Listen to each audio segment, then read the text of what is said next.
It started like any other ordinary day. Or at least, that's what I thought. My name is Ayan, and I've always been the kind of person who doesn't believe in strange things. No ghosts, no fate, no destiny nonsense. Life is simple. You make choices, and those choices create your future. But everything I believed in shattered the moment I met him. The first encounter. It was a rainy evening. The streets were almost empty, with only the sound of raindrops hitting the pavement. I was walking home from college, my headphones on, lost in my own thoughts. That's when I saw him. An old man, standing under a broken streetlight. He wasn't trying to stay dry. He wasn't moving. He was just watching me. At first, I ignored him. Karachi has all kinds of strange people, right? But as I walked past him, he spoke. You shouldn't take the next turn.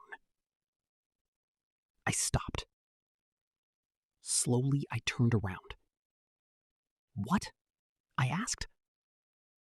The old man looked straight into my eyes. His face was pale, his expression calm, almost too calm. If you take that turn, he said, pointing toward the street ahead, a car will hit you in exactly 47 seconds. I laughed nervously. Baba, are you okay? He didn't smile, didn't blink. Something about the way he said it didn't feel like a joke. Still, I shook my head and walked away. But something inside me hesitated.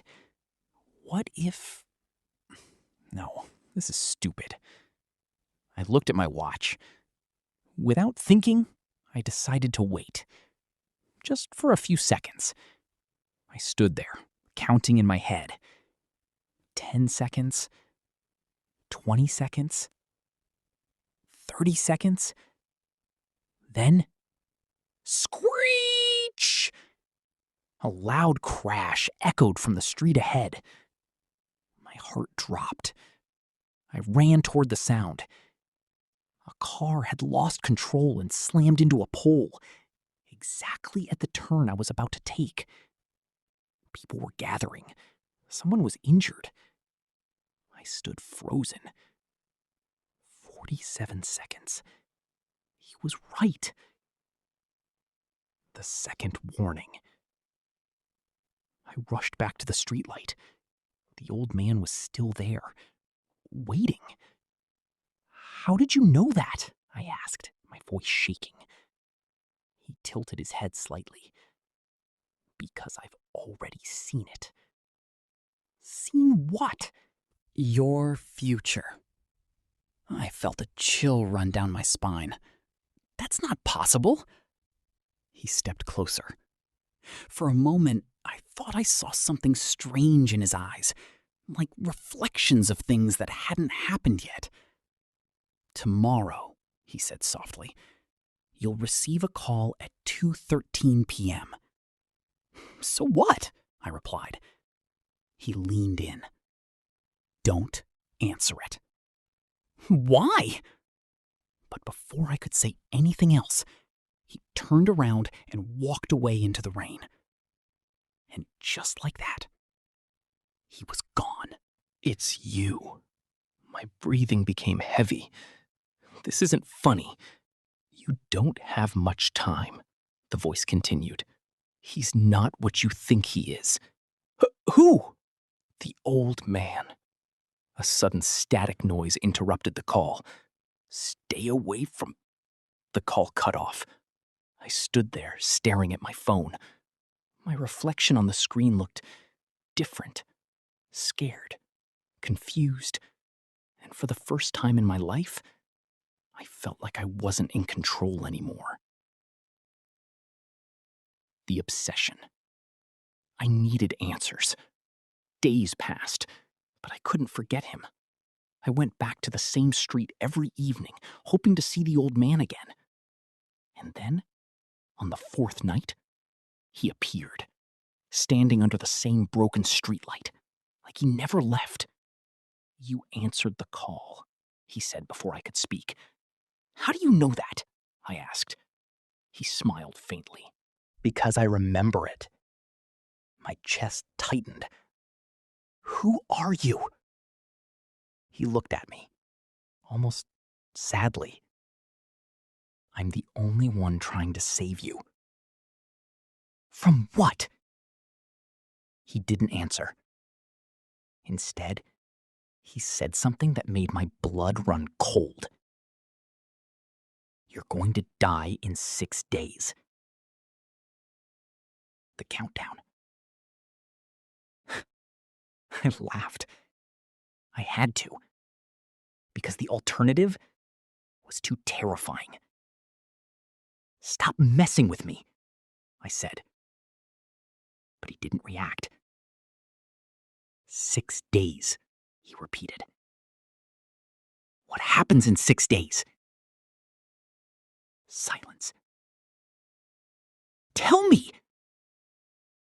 He looked away.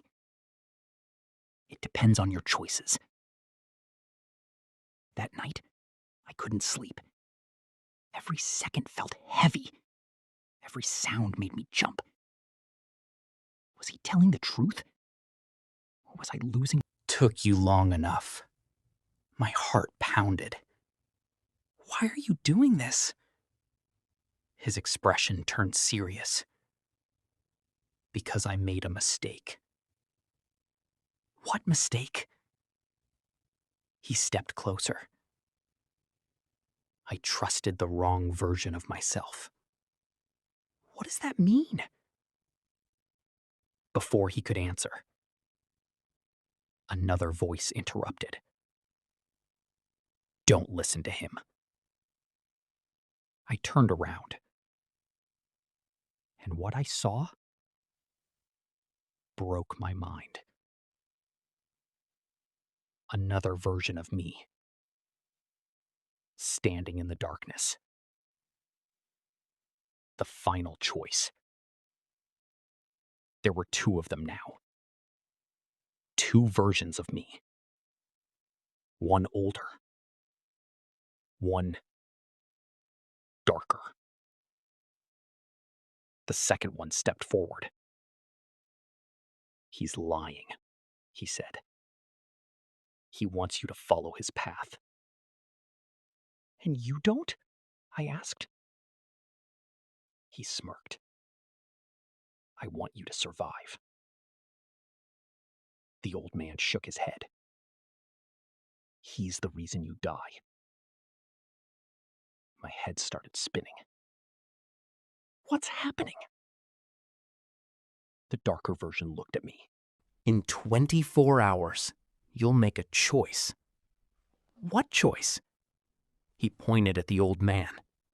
Trust him, and you'll become him. Then he pointed at himself. Trust me, and you'll live. Silence filled the air. Rain started falling again.